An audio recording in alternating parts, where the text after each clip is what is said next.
Welcome to week 3. We will be having 3 modules in week 3. They will be module 4, 5, and 6. So this is the podcast that goes along with module 4. And in this module, we will be covering chapter 5, which is coping with and reducing stress. So it really plays off of chapters 3 and 4, where we took an in-depth look at stress and its effects on the body. And now basically we get to the point of, well, what do we do about it? So coping is all about how to manage and assess your stress. And in doing so, hopefully reduce any stress that is negatively affecting you. So here's your to-do list for this module.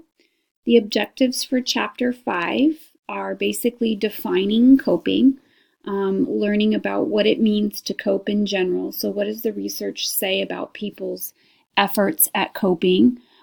Historically, what models have been put in place to help us understand coping? What strategies can we be using? And when we do this, what goals do we reach?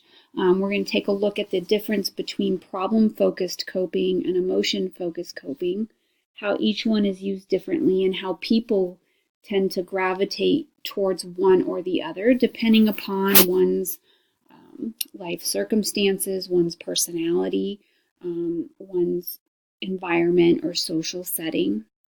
And we're going to realize that really both of them can be effective, and what we want to kind of steer clear of are the avoidant or sort of dismissive coping styles, and go towards the more proactive coping styles. So, a lot of times when people are under stress, what they do is they just don't do anything. They don't deal with it, or they shove it away, or they dismiss it.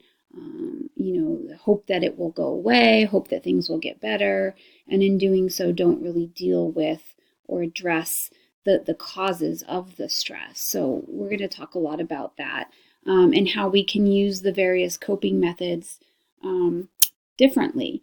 So sometimes one coping method is more effective than another, depending upon the situation or depending upon what the source of the stressor is.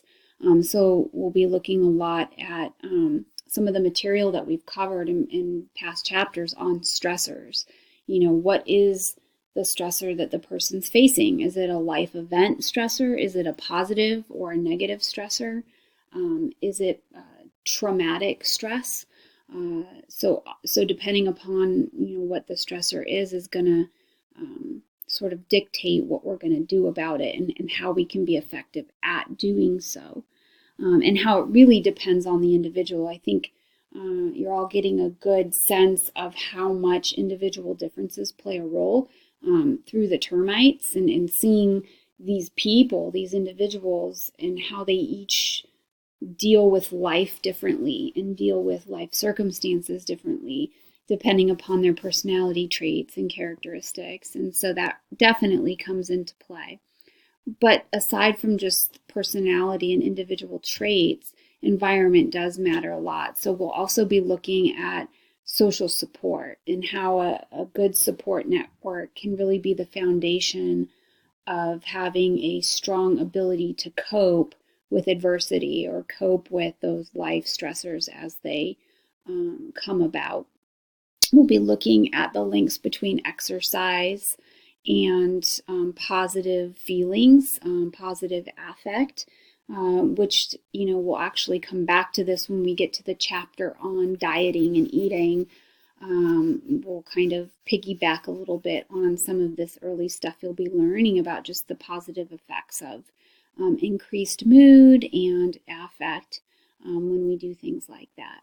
And then we'll be looking at some different techniques for stress management, specifically ones related to relaxation. So of course there's medication, which I think is everyone's go-to. When people are stressed or have anxiety, we tend to gravitate towards the quick fix, whatever's going to take it away quickly, and that can be medication. And I'm not knocking medication. It's definitely necessary in many contexts, but it is also should be used as a short-term solution. We always want to be looking towards what can I be doing as the individual with my behavior that might be more of a long-term solution and help me in a variety of contexts in which I might be experiencing stress and anxiety. So those would be more of the cognitive and the behavioral sorts of techniques that we can learn and we can implement to better enhance our ability to deal with stressors. So we'll be taking a look at what elements are involved in some of these different stress management techniques and how we can go about using them. And really, the crux of it all is that when we can effectively reduce our stress, it reduces our risk of many different illnesses, but especially the research strongly supports that of coronary heart disease. There's just such a causal link between stress and coronary heart disease. So we'll be taking a look at that a little bit more in detail. Here are your slides that go along with Chapter 5. I've also included the Cite as you write instructions. These are posted in the Start Here menu as well, but I noticed in going through last week's discussion posts, some of you are still having some difficulty citing properly in APA format, and that just might be an artifact of being used to a different style. You know, many students who take psychology or some of the other social sciences, they're so used to citing in maybe MLA format or another format that starting to use APA can be difficult.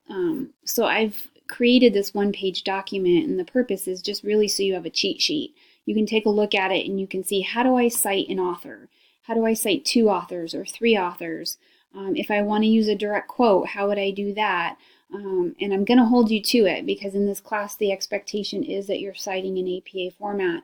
This is a 300 level class, and so that expectation is definitely there.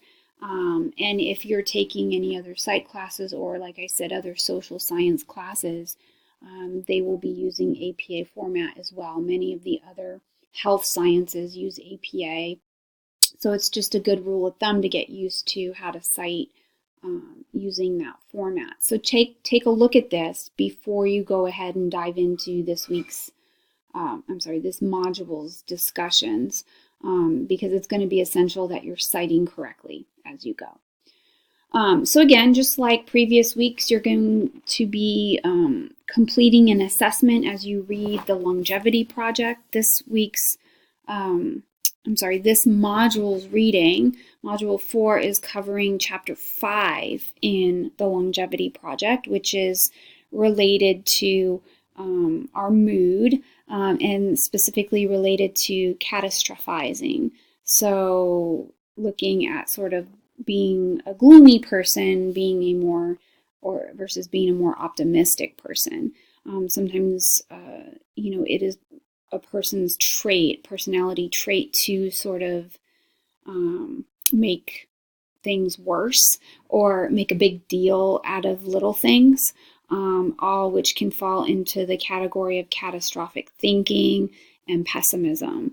So you're going to go ahead and read that chapter in the longevity project, but be thinking about, how does this tag on to the chapter on coping with stress? You're going to find a lot of bridging between the concepts that you learn in here about how to cope with stress and how it can be applied to something like catastrophic thinking. And so as you're answering these questions for this discussion, I want you integrating in some of that reading from the main text in Serafino and Smith, and then as well drawing on examples from the termites. Like, tell me which termites were catastrophizers, which ones were more,